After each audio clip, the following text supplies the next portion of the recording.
नमो लोये सौहरिहन्तानं नमो लोये सौहृदानं नमो लोये सौभागिर्यानं नमो लोये सौज्यायानं नमो लोये सौत्रिकावती सावनं ओंकारमिन्दु संयुक्त नित्यं जयन्ति योगिनः कामदमोक्षदं चैव ओंकाराय नमो नमः मङ्गलं भगवान् यो मङ्गलं गौतमोऽग्नि मङ्गलं कुन्कुण्डार्यो विजेन्द्रमोसुमङ्गलं नमः समयसाराय स्वानुभूत्या चकास्ते चित् स्वभावाय भवाय સ્વાનુભૂતિ દર્શન કૃષ્ણમૂર્તિ પૂજ્ય બહેન શ્રી ચંપાબેનની સ્વાનુભૂતિ માર્ગ પ્રકાશક તત્વ ચર્ચા સ્વાનુભૂતિ દર્શન એનો સ્વાધ્યાય આપણે કરી રહ્યા છીએ. એમાં પ્રશ્ન 234 સુધી સ્વાધ્યાય કર્યો છે. હવે આજે આગળ 235માં પ્રશ્નથી સ્વાધ્યાય લઈએ છીએ. પુસ્તકમાં પાના નંબર 144, અહીંયા 234માં પ્રશ્નનું સમાધાન પછી પ્રશ્ન છે, જેટલું આ જ્ઞાન છે તેટલું આ આત્મા છે તે વિશેષ સમજાવવા કૃપા કરશો. જેટલું આ જ્ઞાન છે તેટલો આ આત્મા છે. શ્રી સમાધાન આપતા કહે છે કે ગુણ અને ગુણી અભેદ છે. જ્યાં ગુણો રહ્યા છે એ ગુણી, ગુણોને ધારી રાખનાર ગુણી એ એનાથી જુદો નથી. ગુણ અને ગુણી અભેદ છે. ગુણોના સમૂહને જ દ્રવ્ય કહેવાય છે. એટલે ગુણી છે એ ગુણોને ધારી રાખે છે, પણ એ કઈ જુદી વસ્તુ નથી. ગુણો દ્વારા તો એ ગુણી બન્યો છે. દ્રવ્ય ગુણોનો સમૂહ રૂપ છે, અભેદ છે. જે આ જ્ઞાન લક્ષણ દેખાય છે તેટલો આત્મા છે. જ્ઞાન સિવાયનું બધું વિભાવ અને પર છે. જ્ઞાન એક ગુણની વાત નથી. જ્ઞાન ગુણ કહીએ તો આત્માના બધા જ પ્રદેશમાં છે, અને જ્ઞાન ગુણ દ્વારા બીજા બધા ગુણો નો અનુભવ થાય છે, એના પરિણમનનો અનુભવ થાય છે.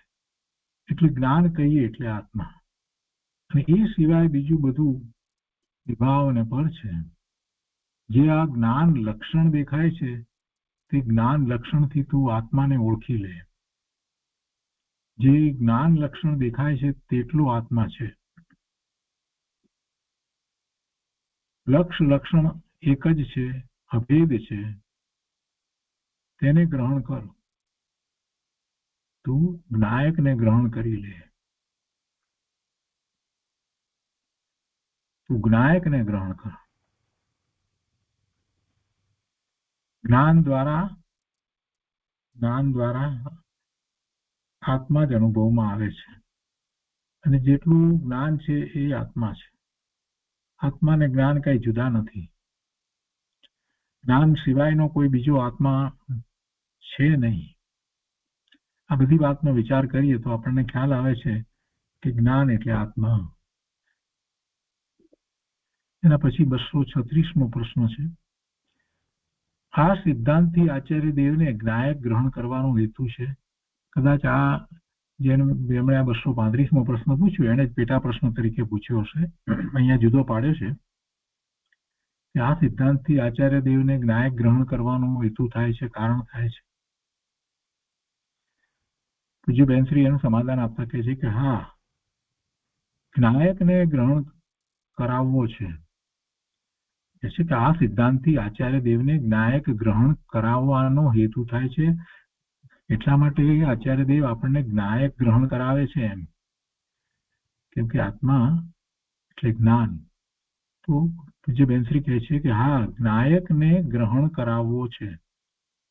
જેટલું આ જ્ઞાન છે તેટલું આ આત્મા છે. બાકી જે દેખાય છે તે બધો વિભાવ છે. બીજું બધું ઇન્દ્રિય જ્ઞાનમાં જે કંઈ દેખાય છે એ તો બધો વિભાવ છે. એક જ્ઞાન લક્ષણ આત્માને તું ઓળખી લે. એક જ્ઞાયકને ઓળખી લે. તેના ઉપર દ્રષ્ટિ કર. ગુણ ગુણી અભેદ છે, તેના ઉપર દ્રષ્ટિ સ્થાપી દે. તેમાં સંતોષ કર, તેમાં રુચિ કર, તેનાથી તૃપ્ત થા. તેમાં જ સર્વસ્વ છે, બહાર કંઈ નથી. તેના ઉપર દ્રષ્ટિ સ્થાપીને તેનું જ્ઞાન કર, તેની પરિણતિ કર. તેમાંથી સંતોષ મળશે, તેમાંથી તૃપ્તિ આવશે અને તેમાંથી જ અપૂર્વ સુખ પ્રગટશે. જો આત્મા ઉપર દ્રષ્ટિ કરવાને માટે પૂજ્ય બેનશ્રી કેટલું બધું વિસ્તારથી સમજાવે છે કે તેના ઉપર દ્રષ્ટિ સ્થાપી દે, તેમાં સંતોષ કર, તેમાં રુચિ કર, તેનાથી તૃપ્ત થા. તેમાં જ સર્વસ્વ છે. તેના ઉપર દ્રષ્ટિ સ્થાપીને તેનું જ્ઞાન કર, તેની પરિણતિ કર. તેમાંથી સંતોષ મળશે, તેમાંથી તૃપ્તિ આવશે અને તેમાંથી જ અપૂર્વ સુખ પ્રગટ થશે. ભગવાન સ્વરૂપ આત્મામાં જ બધું ભરેલું છે, નાયકમાં જ બધું ભર્યું પડ્યું છે. આ તો બેનશ્રીની અનુભવની વાણી છે. આગળ કહે છે કે કોઈને એમ થાય કે એકલા જ્ઞાનમાં શું છે. કોઈને એવું પણ થાય જ્ઞાનમાંથી શું મળવાનું છે, પણ તે જ્ઞાનમાં અનંત અનંત ભરેલું છે. જેટલું આ જ્ઞાન છે તેટલું આત્મા છે, તેને તું ગ્રહણ કર. જ્ઞાનમાં કહો કે આત્મામાં કહો, અનંત ગુણ છે, એનું સામર્થ્ય અનંત સામર્થ્ય છે.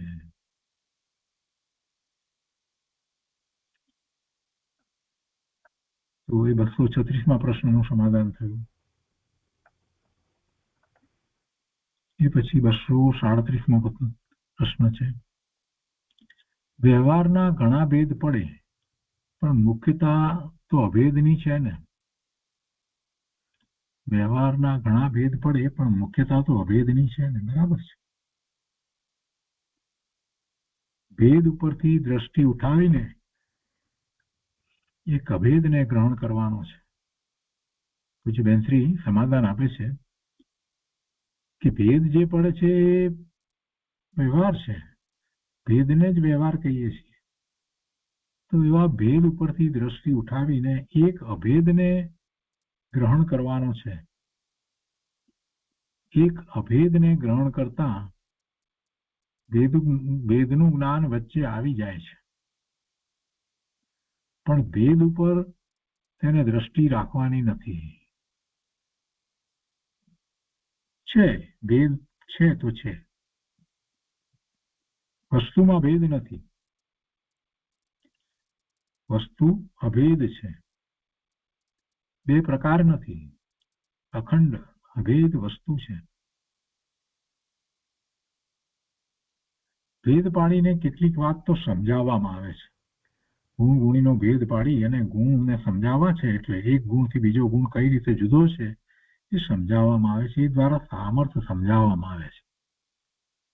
એટલે ભેદ પાડ્યા છે છતાં વસ્તુ કઈ ભેદરૂપ છે એમ નથી. વસ્તુ ક્યારેય ત્રણ કાળમાં ભેદરૂપ થઈ જ નથી, અભેદ જ રહી છે, અખંડ રહી છે. એવા અભેદનું જ લક્ષ્ય કરવાનું છે. એક અભેદને ગ્રહણ કરતા ભેદનું જ્ઞાન વચ્ચે આવી જાય છે, પણ ભેદ ઉપર તેને દ્રષ્ટિ રાખવાની નથી. બીજું બધું જ્ઞાન કર અને દ્રષ્ટિ અભેદ ઉપર કર. એટલે ભેદ પાડીને તું જ્ઞાન કરે એ બરાબર છે, પણ છતાંય નિર્ણય તો એ જ હોય કે વસ્તુ અભેદ છે અને દ્રષ્ટિ અભેદની જ કરવાની હોય. અનંત ગુણનો પિંડ એમ વારે વારે કર્યા કરશે એમ નહીં ચાલે. એકવાર વિચાર કરી લે, શાંતિથી અનંત ગુણનો સ્વીકાર કરી લે. એ અનંત ગુણ રૂપ હું આખી અભેદ એક વસ્તુ છું, એક સત્તા છું, એનો નિર્ણય કરી લેવો જોઈએ. બીજું બધું ભલે જ્ઞાન કરીએ સમજવા માટે, પણ દ્રષ્ટિ અભેદ ઉપર કર. દ્રષ્ટિ તેમાં સ્થાપ્યા પછી, અભેદ ઉપર દ્રષ્ટિ સ્થાપ્યા પછી તેમાંથી શુદ્ધ પર્યાયો સ્વયં પ્રગટ થશે. વસ્તુ શુદ્ધ છે તો પર્યાયો શુદ્ધ સ્વયં પ્રગટ થાય. પહેલા તું યથાર્થ નિશ્ચય કર કે જ્ઞાન સ્વરૂપ આત્મા તે જ હું છું. જ્ઞાન સ્વરૂપ આત્મા તે જ હું છું, એ સિવાય હું બીજું કાંઈ નથી. યથાર્થ દ્રષ્ટિ પ્રગટ કર. યથાર્થ સ્વવિકલ્પ શ્રદ્ધા, એવી પ્રતીતિ, અને પછી એનું લક્ષ કર. કે છે કે યથાર્થ દ્રષ્ટિ પ્રગટ કર. દ્રષ્ટિ જ મુખ્ય છે. દ્રષ્ટિ એક અભેદ આત્મા ઉપર કર. દ્રષ્ટિનો વિષય અભેદ છે, અખંડ છે. અને જેને એવી દ્રષ્ટિ થઈ છે, અનુભૂતિ થઈ છે, એની દ્રષ્ટિ પોતાને વિશે ભેદને સ્વીકારતી જ નથી. પોતાને વિશે કોઈ ભેદને પછી એ દ્રષ્ટિ સ્વીકારતી નથી. એટલે એ જયારે વાત કરે ત્યારે પણ એમ જ કહે, બેનશ્રીને એવી દ્રષ્ટિ થઈ છે એટલે એમની દ્રષ્ટિ હવે ભેદને સ્વીકારતી નથી, અખંડ અભેદ વસ્તુને સ્વીકારે છે. એટલે વારે વારે એ જ કહે છે કે અભેદની દ્રષ્ટિ કર. 237માં પ્રશ્નનું સમાધાન થયું. એ પછી 238મો પ્રશ્ન છે. પ્રથમ જ્ઞાનથી આત્માના સ્વરૂપનો ભેદપૂર્વક વિચાર કરે કે હું આવા જ્ઞાન સામર્થ્યથી ભરેલો છું. પાછી ભેદની વાત લીધી, પણ ભેદ ક્યાં સુધી રાખવા, ત્યારે પછી ભેદને છોડવા, એ પણ નક્કી કરવું પડશે ને. એટલે પ્રથમ જ્યારે એ વસ્તુ સ્વરૂપનો નિર્ણય કરે છે, અભ્યાસ કરે છે, કેવું છે વસ્તુનું સ્વરૂપ, તો એને વધારે સમજવા માટે એને ભેદ પાડીને સમજે છે. એટલે કે છે પ્રથમ જ્ઞાનથી આત્માના સ્વરૂપનો ભેદપૂર્વક વિચાર કરે કે હું આવા જ્ઞાન સામર્થ્યથી ભરેલો છું. એટલે પેલા 47 શક્તિનું વર્ણન જે છે એ ભેદથી કહ્યું, અને એ દ્વારા એને પોતાનું સામર્થ્ય ખ્યાલમાં આવે. એટલે એ ભેદપૂર્વક વિચારની વાત થઈ. પ્રશ્ન કરે છે અહીંયા તો, પ્રથમ જ્ઞાનથી આત્માના સ્વરૂપનો ભેદપૂર્વક વિચાર કરે કે હું આવા જ્ઞાન સામર્થ્યથી ભરેલો છું, આવા જ્ઞાન સામર્થ્યથી ભરેલો છું. શ્રી કહે છે કે પહેલા વિકલ્પ દ્વારા નક્કી કરે. પહેલા વિકલ્પ દ્વારા નક્કી કરે. વિચારમાં એવા ભેદના વિચારો વચ્ચે આવ્યા વગર રહેતા નથી. એટલે વિચાર કરે ત્યારે તો ભેદ પાડીને વિચાર કરે, સમજે, પણ એ વિચારો પણ એવા છે, એ અભેદની પુષ્ટિ માટેના વિચાર છે. એને ભેદની પુષ્ટિ નથી કરવી. એને વસ્તુ તો અભેદ છે એવા નિર્ણય પછીથી એને સમજવા માટે એ ભેદ પાડે છે.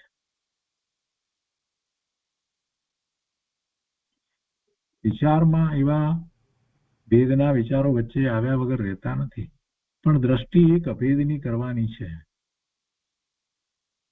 દ્રષ્ટિ અભેદ ઉપર ગઈ ને તેમાં લીન થતા વિકલ્પ તૂટી અને તેમાંથી સ્વાનુભૂતિ પ્રગટ થાય છે.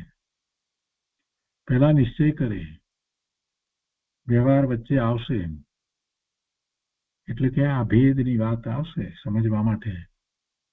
અપેક્ષાઓની વાત પણ વચ્ચે આવે કે આ અપેક્ષાથી આમ છે, આ અપેક્ષાથી આમ છે. સમજે છે ને, સમજવું તો પડશે ને, સમજ વખતે આ બધું હોય, પણ છતાંય એ બધું છે, છતાંય વસ્તુ તો અભેદ છે અને એને અભેદ તરીકે જ સ્વીકારવાની છે. પહેલા નિશ્ચય કરે, વ્યવહાર વચ્ચે આવશે, પછી તે મતિશ્રુતની બુદ્ધિને સમેટીને નિર્વિકલ્પ થાય છે. એને એ જ વાત સમયસારમાં પણ એ જ રીતે આવી છે. અમૃતચંદ્રાચાર્ય ભગવાને એ વાત એ રીતે કરી છે ને, કર્તા કર્મ અધિકાર પૂરો કરતા, કે ભાઈ આ જે અનેક નય દ્વારા વસ્તુ સ્વરૂપને તું સમજે છે એ વાત સારી છે, પણ હવે એ બધું સમજી લીધા પછીથી એ નયો ની લક્ષ્મીને તું હવે સમાપ્ત કરી અને તારા મતિશ્રુત જ્ઞાનના ઉપયોગને સ્વ તરફ વાળી દે. મતિશ્રુત જ્ઞાન ની બુદ્ધિ આ શબ્દ મૂકે છે. મતિશ્રુત જ્ઞાન કહો કે મતિશ્રુત ની બુદ્ધિ કહો, તેને સમેટી અને નિર્વિકલ્પ થાય છે. એમ જે કહ્યું બેનશ્રી, તેનો અર્થ જ એ છે કે એ જ્ઞાન સ્વ તરફ વળે છે તો સ્વની અનુભૂતિ કરવા વાળું થાય છે. એટલે એ વખતે વિકલ્પ નથી હોતું, એ વખતે નવની વાત નથી હોતી, એ વખતે ભેદની વાત નથી હોતી. અભેદ થાય છે અને પોતે પોતાના જ્ઞાન સ્વભાવ ભાવે પરિણમે છે. એ જ્ઞાન દ્વારા જ થાય છે. એટલે એ રીતે પણ અભેદપણું છે. જ્ઞાન જ્ઞાનમાં જ સ્થિર થઈ ગયું. ઉપયોગ હવે ત્યાં જ રહ્યો છે. આ ઉપયોગ માત્ર લક્ષ કરાવનારો છે એટલું નહીં, પણ એ ઉપયોગ સ્થિરતા કરાવનારો પણ છે. જ્ઞાનનો ઉપયોગ છે, દર્શનનો ઉપયોગ છે. એ જે તરફ વળે છે તેનું જ્ઞાન દર્શન થાય છે. સ્વરૂપ તરફ વળે છે તેનું જ્ઞાન દર્શન થાય છે. પણ સાથે ને સાથે જયારે સ્વરૂપ તરફ વળેલો એ ઉપયોગ છે તો એ ઉપયોગ સ્વરૂપમાં સ્થિરતાનું પણ કારણ બને છે, વિશેષ એકાગ્રતાનું પણ કારણ બને છે. એમ એ ઉપયોગને સ્વ તરફ વળી લે છે. એટલે એમ કહેવાય કે એ મતિશ્રુતની બુદ્ધિને સમેટી લીધી એમ કહેવાય. વાસ્તવમાં તો જે મન સાથેનું જોડાણ હતું ને, શ્રુત મતિ તો ઇન્દ્રિયો સાથે જોડાય છે, એ મતિ જ્ઞાન છે. અને આ શ્રુતની વાત છે જે મન સાથે જોડાયેલું હતું, તો એ બંને જ્ઞાનને એની દિશાને ફેરવી નાખવાની છે. એટલે એને સમેટી લીધા એમ કહેવાય. એટલે એની બુદ્ધિને સમેટી લીધી એમ કહેવાય. જ્ઞાન તો જ્ઞાન તરીકે જ રહી જાય છે અને એ વખતે કોઈ વિકલ્પ નથી, એટલે નિર્વિકલ્પ દશા કહેવાય છે. નિર્વિકલ્પણું તો વિકલ્પ નથી એમ સૂચવે છે, પણ એથી ઉપયોગનું શું છે એનો વિચાર તો કરવાનો છે. નિર્વિકલ્પ ધ્યાનમાં આપણે બોલીએ, પણ નિર્વિકલ્પ ધ્યાનમાં એટલે શું? એ વખતે વિકલ્પ નથી. એ તો નાસ્તિથી કથન થયું ને. સ્વસ્તિપૂર્વક શું છે? નિર્વિકલ્પ ધ્યાનમાં આત્માની અનુભૂતિ થાય એમ કહીએ છીએ તો નિર્વિકલ્પની વાત કરીએ તો વિકલ્પ નથી, એ તો નાસ્તિપૂર્વક કથન થયું. સ્વસ્તિપૂર્વક શું છે? તો કે અસ્તુપૂર્વક એનો ઉપયોગ આત્મા તરફ વળ્યો છે. અને જે તરફ આત્મા તરફ વળ્યો છે ત્યારે એને કારણે કોઈ વિકલ્પ ઉત્પન્ન થતા જ નથી. એને કારણે આત્માના અનંત ગુણનું ભવન છે એ એને અનુભવમાં આવે છે. આપણે બોલીએ છીએ એમ કે નિર્વિકલ્પ ધ્યાન, પણ વાસ્તવમાં તો શું થાય છે? અનુભૂતિ થાય છે. તો આજે આપણે અહીંયા 238માં પ્રશ્ન સુધી સ્વાધ્યાય રાખીએ છીએ. તે પછી 239મો પ્રશ્ન છે, એ ખૂબ લાંબો છે અને એનું સમાધાન પણ ઘણું લાંબુ છે. એ આપણે આવતા સ્વાધ્યાયમાં લઈશું.